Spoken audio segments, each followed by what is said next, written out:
मित्रांनो, सईला बघा कशी गोल गोल गोल गोल फिरते. हां, मम्माचं जेवण झालं तिच्या मित्रांनो. पण हे सई आहे ना, बहुत नाटक करून राहिली. मम्माला जेवू नाही देत मित्रांनो. बघा आता दुपारचे 4 वाजले मित्रांनो. तिच्या मम्माला फार भूक लागली मित्रांनो, तर घाई गडबडीमध्ये जेवण घेतलं आणि मम्मा तिची सईची जेवून राहिली मित्रांनो. पण सई काही जेवू देत नाही मित्रांनो. अशा गमची जमची सुरू राहतात मित्रांनो आमच्या इकडे. सानाध्य आणि अन्वित पण आपल्या मम्माला जेवू नाही देत. ते पण असेच करतात मित्रांनो, जशी सई करून राहिली आहे. बघू शकता मित्रांनो सईला.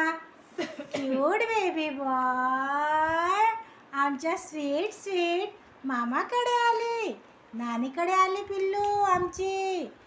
किती ग किती ग. अगं तुला भूक लागली का ग सई? मम्मा जेव जेव नाही दिला, मम्मानं जेव जेव नाही दिलं माझ्या